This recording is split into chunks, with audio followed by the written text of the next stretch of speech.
Hello বন্ধুরা, তোমরা সবাই কেমন আছো? আশা করি ভালো আছো। দেখো, আমি হাসির টিপস নিয়ে চলে এলাম, তোমরা শুনতে থাকো। ভালো লাগলে অবশ্যই লাইক কমেন্ট শেয়ার করে দেবে। একটা ছেলে প্রতিদিন বিকালে এসে একটা ডাক্তারখানার সামনে দাঁড়িয়ে থাকে আর হাঁ করে তাকিয়ে মহিলাদের দেখে। বেশ কিছুদিন লক্ষ্য করার পর ডাক্তারবাবু একদিন এসে ছেলেটাকে জিজ্ঞেস করলো, কি ব্যাপার মশাই, আপনি প্রতিদিন বিকালে এসে আমার চেম্বারের সামনে দাঁড়িয়ে এইভাবে মহিলাদের দেখেন কেন? ব্যাপার কি?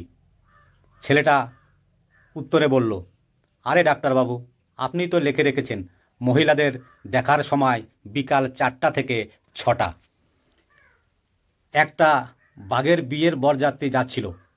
বাঘের বন্ধুরা স্বাভাবিকভাবেই তারাও বাঘ ব্যান্ডের সঙ্গে নাচতে নাচতে যাচ্ছিল। হঠাৎ তারা দেখল তাদের দলে একটা ইঁদুর ভীষণ জোরে নাচছে। কয়েকটা বাঘ তাকে থামিয়ে জিজ্ঞেস করলো, এই তুই তো বেটা ইঁদুর, বাঘেদের দলে নাচছিস কেন রে?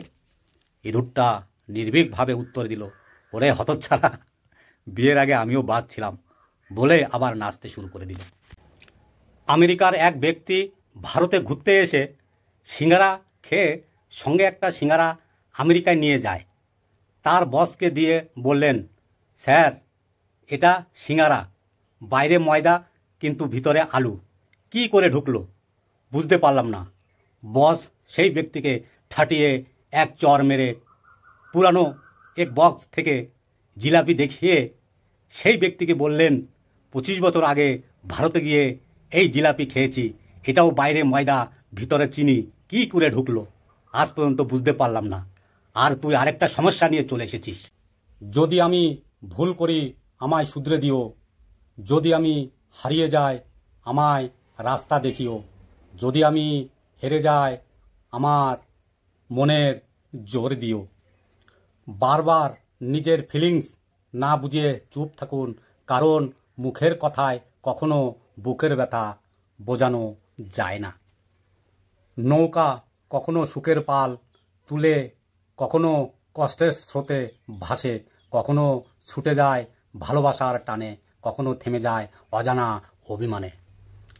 জীবন খুবই ছোট, মানুষকে ক্ষমা করুন, সাহায্য করুন, কৃতজ্ঞ থাকুন, ভালোবাসুন এবং হাসুন, দেখবেন সুখী থাকবেন।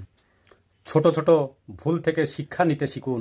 মনে রাখবেন, হোঁচট সবসময় ছোট ছোট পাথরের সাথেই লাগে, পাহাড়ের সাথে নয়। একা দাঁড়ানোর সাহস রাখুন। পৃথিবীতে জ্ঞান দেয় সবাই, সঙ্গ দেয় না। মানুষের জীবনে সব কিছু থাকলেও যদি মানসিক শান্তি না থাকে, তাহলে বাকি সব কিছুই হলো অর্থহীন। একজন মানুষের মধ্যে সব গুণ খুঁজতে নেই, কারণ মানুষটা লাইব্রেরিতে প্রকাশিত বই নয় যে একের ভিতরে সব থাকবে। যেখানে ভুল নেই সেখানে মাথা নত করবেন না, আর যেখানে সম্মান নেই সেখানে অবস্থান করবেন না।